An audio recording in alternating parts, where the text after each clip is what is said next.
Hello and welcome to the Stuw. I am Josh Klein. I'm the youth pastor at Crosspoint Bible Church, and this is a podcast where we explore a variety of topics about youth ministry, church life, philosophy, and theology, and anything in between, culture, or anything of that sort. And so it seems that life is getting back to normal, at least a little bit, and because of that, we will be looking to get back to some normal topics as well. As much as we can. So no COVID-19 talk today. I know maybe some of you are missing that, but we will be moving on to something at least a little bit more normal. I do feel like we've beaten that COVID-19 horse a little bit too much. The poor thing is already gone at this point. So moving onward is probably a good thing. I still think that a political discussion continues to gain more steam with COVID-19 and become more and more interesting and relevant with this. And perhaps at some point we can explore that here. But again, right now, not really the avenue or the platform that I wish to discuss on this podcast. So for right now, let's let that sleeping dog lie. Anyway, today we're going to look at something that's near and dear to my heart, and possibly a question that many have asked concerning ministry in the church in the 21st century anyway. Now, this might seem like a self-serving topic, but I promise you I am not bringing up this topic to justify what I do for a living. It's actually just the opposite. I bring this up because I choose to do this for a living, at least for the time being, however long God has me as a youth pastor. And I continue to think that it is valuable for the church to offer this sort of ministry. And right now, you're either completely lost or you know exactly where I'm going with this. And the question is, why is youth ministry important in the local church? And it sounds like a justifying question, like something, well, I need to justify why we even have this sort of subset of ministry in our church to be able to have it. But it's just a question, because youth ministry is a relatively new addition to the church. So why, in our cultural context, is it important? Well, before I answer this question, I want to make clear that I understand that this is actually a very culturally dependent topic. In other words, the answer might change based on different cultures or desired cultures within a church.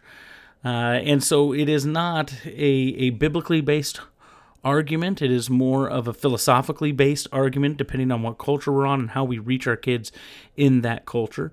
And that's the tact we're going to take here as we discuss it. In the midst of conservative evangelical Christian culture that places an emphasis on discipleship within the United States of America, I think the answer is similar throughout the country. So I don't know that you take my answer, my response to this question, and transplant that to Kenya, Africa. I don't know if it works that way. I doubt it does, because the cultures are different. So this is a question based on culture and where we're at culturally. So I thought that it might be good to address this question straight from my mouth. I've chosen to do this for a living. Why do I choose to do it for a living? Is it for the money? That was a pause for laughter. Is it for the money? It's not that I don't get compensated for it well by Crosspoint, but it is not necessarily having me roll in the dough either. There are other things that I could do that would benefit me financially more than being a youth pastor. So clearly, it's not for the money, and I hope that we can all trust that most youth pastors, not all, but most youth pastors, are not doing it for the money. They are doing it for one of two reasons, and I don't like one of the reasons. I do like the other reason. They're doing it because they either, want to do something else in the future, and this is a stepping stone, and this is something that they can do in the meantime to gain experience. And while that is a valid reason, I do think that tends to devalue the youth ministry at certain locations, because this is not something someone wants to do long term. Now, that said, just because somebody moves on to a new position as a lead pastor or worship pastor or a professor of theology or someplace out of being a youth pastor does not mean that they were not committed to it when they were doing it. That's not what I mean by a stepping stone job. Yes, it's a resume pattern in a lot of ways, but some people use youth ministry to simply get to the next rung. Some are just called youth ministry for a time, and then God calls them to a different type of ministry. And that's the type of person that I am in. The other reason that people do this is simply because they have been called to do it.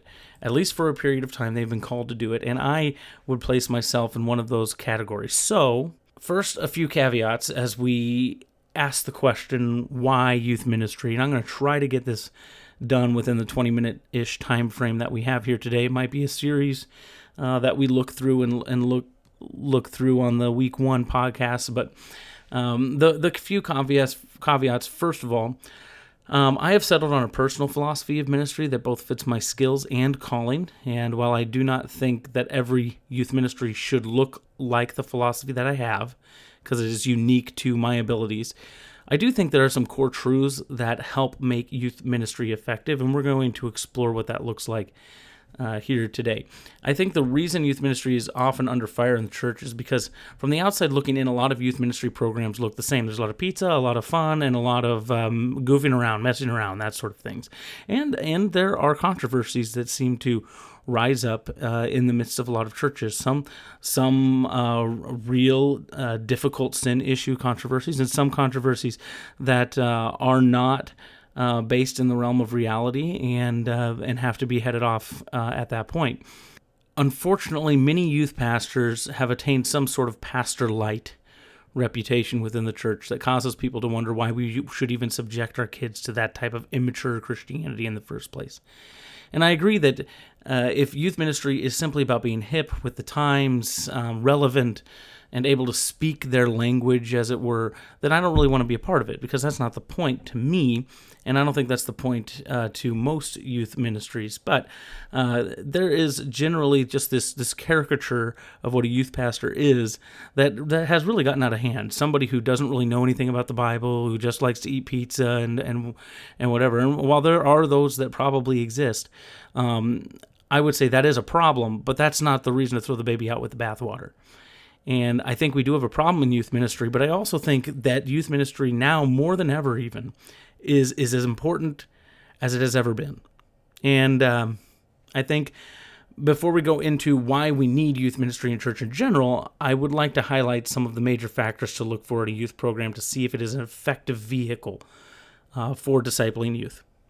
A litmus test of sorts. Now, again, these are my opinions, and while every youth ministry will look different, in my opinion, if they do not contain most of these things, you're looking at a hip club to hang out in and maybe make some money on the side at worst. And it offers no meaningful religious or personal value for the believer. Or it's a dull elitism that offers only for the most serious of Christian teens, ones that probably wouldn't have fallen away anyway, a place to fit in, but crushes the spirit of those who are in on the fence or have serious questions about their faith. So I think there are 5 factors, at the least, that an effective youth ministry program will have. And if it does not have these things, and it's not necessarily in this order, then it's probably not a youth ministry that is being effective. The first one is a commitment to intentional relationship through Scripture. Intentional relationship building through Scripture. That's the first one. Second is a commitment to God's standard of truth through Scripture. Okay, and you can see maybe where my bent is here to see that Scripture is of very high authority in how we do anything. So first, relationship building. Second, truth through Scripture. Third, an area where teens are challenged to grow both spiritually and within their giftings, in their talents, where they can discern their talents, learn and grow. A confidence in engaging with questions about faith from all stripes. We'll get into that a little bit later. And number 5, a desire to help aid and guide families through difficult times in the teen years. Even if a youth program has all 5 of these, it is not to say that every single kid that goes through the youth ministry is going to grow in the way that we hope that they would. But it gives more a chance than not, and some might not like it because it is more challenging and it is maybe a little less fun. And these are not the only things that a good youth ministry will have, but I do think they are the primary needs for an effective youth ministry. And effective doesn't mean numerical growth, but rather it means spiritual growth. Somebody who, upon entering in 7th grade or 6th grade, whenever you start your youth ministry, to exiting in 12th grade, has an exponential growth curve spiritually that looks a lot different from 6th grade to 12th grade. If your baby Christians are still baby Christians when they're graduating high school, something has gone wrong between 6th and 12th grade, both at home and in the church. And so, again, this is not to say youth ministry should take the place of anything that parents do at home. It's actually a place where we are hoping to partner with families to encourage kids to continue to grow in their faith. One might notice in that list of 5 that pizza and fun isn't on this list. Now, I will posit to you that levity and sharing food is a primary vehicle through which those through which those 5 things can be accomplished. Evangelism is up there too. If there was I really struggled with how to put evangelism in that top 5, but I thought that a commitment to God's standard of truth through Scripture, number 2, would also contain evangelism, and then number 3, areas where teens are challenged to grow both spiritually and in their talents and giftings, also includes evangelism. So evangelism is in there, even if it's not outright stated. So perhaps I'll break those down in a different podcast, and we'll look point by point, what are we doing here, and what should you look for in another youth group if you're going there. Perhaps we'll break those down in a different podcast, but suffice to say, these are the 5 markers that I've found personally in youth ministry that at least orient that youth ministry to effectiveness, biblically speaking.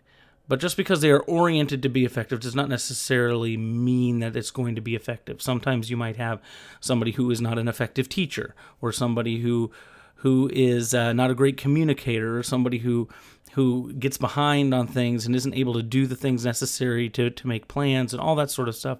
They might have those goals of 5 things, but they're not able to effectively implement them through their handling of the word. If that's what an effective youth ministry looks like, that doesn't answer the question, then, why youth ministry at all? Just because they're oriented does not mean that they're necessary, right? Why do we need youth ministry at all? And so since the first one had 5 reasons, I thought maybe going through 5 reasons for the second one would be good as well. And here are 5 reasons why I think an effective youth ministry is necessary for the American church in the 21st century. And I say necessary as a church element if an individual church has the ability to start and utilize a youth program. I think they should. I think once you are able to get a certain amount of students together and have a cohesive youth group, I think it is necessary for the growth of those students and the church and the local church. Not necessarily just our local church, get to that in a little bit, but the local church in general to grow. So in the 21st century, what are those 5 reasons? Well, the first one is that it provides a resource for parents to reinforce biblical principles without sounding out of touch. Regardless of what we think, regardless of how much we want to keep our kids in our homes, regardless of how much we think we should be the only voices in our kids' lives, the truth of the matter is we live in a culture where there are many other voices and opportunities for them to hear voices. And ultimately, as kids grow up, they start to disregard their parents' voice, even if they shouldn't. And I remember this in my own life as a pastor's kid growing up and starting to just think, my parents don't get it. They're out of touch. They never understood. They never understand me. And then I got to college and realized how foolish that was and how foolish I was. Sometimes kids get to college and they still hold that together. So it provides a resource for parents to hope and desire that the ministry is teaching the same principles that they would be teaching in the home. And how do you know this? Well, hopefully, if you are going to a church that teaches the things that you want to teach at home, the youth ministry would reflect that at least on the base level. Now, how you operate and maintain a family and run a family system, all that sort of stuff, perhaps that's not something that's talked about in the youth ministry, but the markers of faith, the dogmatic principles of what it means to believe in Jesus Christ, what it means to have a relationship with God, spiritually, intellectually, emotionally, all of those things. If this is what you hear from the pulpit on Sunday mornings, hopefully the kids will be hearing that from their youth pastor in the evenings on Wednesdays or Sundays, whenever you have the youth ministry meet together. So that's number one. Number two is it brings students around different people that believe similarly, but also live differently. Being able to be around people that just are a little bit different is a good thing. As you start to graduate into life, you're going to be around a lot of people that believe a lot of different things, and adjusting what you know to be the way you've grown up with the way other people have grown up is a dynamic a part of that ministry. Just knowing that other people are different than you, but also can believe similarly to you as well. Number three, it shows the necessity of deep and intentional relationships in dealing with life. If a youth ministry is not trying to develop those deep connections, I don't think we're doing the right job. I don't think we're doing the job well enough. It is primarily about developing those long-lasting, intentional relationships that help you deal with the big questions in life. Number four, it's a safe haven for struggles and doubts to be safely worked through. And this is from all stripes, from the homeschool kid to the public school kid. There are different struggles and doubts, but there are struggles and doubts for all of them, and you want that. And you want them to be able to go to a place that is able to nurture and grow their faith while answering those difficult questions. And number five, as teens seek independence from family, which is just a marker of our culture, regardless of where you're at. Teens are going to seek that independence, going to college, getting jobs, moving out, all that sort of stuff. As they seek that independence from family, they are encouraged simultaneously to find dependence on Christ and other believers. And these are just the top 5 reasons. I could probably go on to multiple things, and at some point in the podcast, we will be getting into our philosophy of student ministries here at Crosspoint Bible Church. But ultimately speaking, these are areas that kids desperately need some attention and growth, and I'm going to give you 2 examples of why here towards the end. And I know some might disagree with some of the things that they said above. They think that family can provide all of these things, and some families might be able to do that, but not all families can or are able to do that. Giving students a place to make their faith their own, to own it, is paramount in today's culture. And unfortunately, there are simply too many places that alternatives can be found with technology and with the way that things are going, that there's just too much out there to think that we can insulate completely. Every other year, we take a group of teens to Trinidad to experience missions here at Crosspoint Bible Church, and I could get into why that is important too, but I would digress and we'd be running out of time. But during the training for the trip, one of the things we do is ask students to share testimonies. They have to write their testimony, prepare it, and be ready and willing to share it with those that they will be meeting in Trinidad. And as they do that, almost without exception, I have found that in questioning why they believe what they believe, it is their teen years that they have finally made their faith their own, not their preteen years. And if they haven't made it their own, they're still struggling through that. Is this truly how I want to live my life? This isn't to say that all those years of teaching in Sunday school and parenting were for nothing. It's exactly the opposite. That lays the foundation for them to be able to even answer or come up with those questions. But there comes a time in every student's life that he or she must ask themselves, is this really how I want to live my life? And that's a scary proposition for parents. That's a scary proposition for church leaders, because we don't want the answer to that question to be no. But just because a question is scary doesn't mean it is not necessary to be asked. And this is a question that every Christian has to ask themselves at some point in their lives in order to have a meaningful relationship with Jesus Christ in any way to move forward in affecting the kingdom Effective youth ministry encourages the asking of that question sooner rather than later, and in the midst of stable, believing Christians as well, those intentional relationships. In the past several months, maybe even the last year, we've seen this movement that some are calling deconstructing faith. And as I've watched and read many prominent Christian influencers fall away from the faith, one thing about each case seemed to be the same. They didn't have answers for very basic theological and cultural questions that are out there. They didn't have the answers, either because they never asked them, or they didn't listen, or sometimes because they weren't engaged with. And now this isn't an indictment on parents. I want to be very clear. I want my own children to be influenced by people other than myself in their faith as well, so I can guard them from falling away. So it's not a parenting issue. This is a church issue.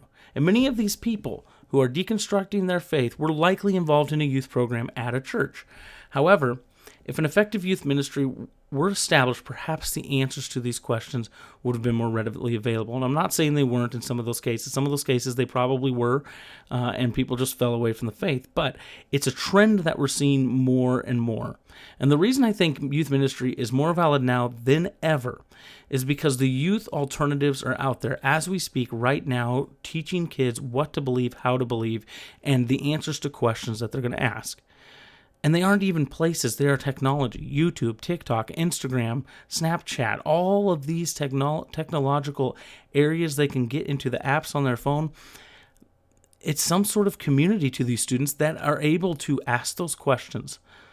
And one of the things that we do here, and we'll talk about it in a future podcast, is we encourage students to ask questions of people, not Google, not TikTok, not YouTube, asking questions of people and not Google, because it's people that we trust and it's through people that we grow. And while many might see the trendy youth ministry with a visceral response, and I understand that, might I suggest that the answer is not eliminating youth ministry, but promoting it, making leadership within the ministry a priority. Too many churches are hiring youth pastors that have zero theological training, zero philosophy. It's just a job for them to do, and they don't know how to answer those questions. They don't know how to challenge kids in a meaningful way. How do we do youth ministry at Crosspoint? Is it effective? I hope so. I believe so. I know that some might disagree, and there's always those disagreements, but they are important conversations to have. But I believe we've settled on a philosophy that encourages growth, challenges and allows questions, and encourages one to strengthen and maintain one's faith after high school in conjunction with the teaching that's going on at home. And that is of utmost importance. Youth ministry used, in a lot of ways, was this club for kids to go during while adults did things at church. And now I think it's turned into a necessary tool to effectively help families navigate the difficult teen years in faith, because they are hearing a lot more things from a lot more different places and having a second place where they can hear the truth that you believe, that I believe, is of utmost importance. As always, you can find the Stuw on Apple Podcasts, Spotify, YouTube, and the church app and website, and the Google Play store as well. I hope that this was a beneficial conversation just to think through some things. Maybe you've had this question before about youth ministry, and I hope it was worthwhile for you, even if you haven't had that question, to understand why we have it here at Crosspoint Bible Church and intend to have it in the future. And thank you for listening, and I will see you in the Stuw next week.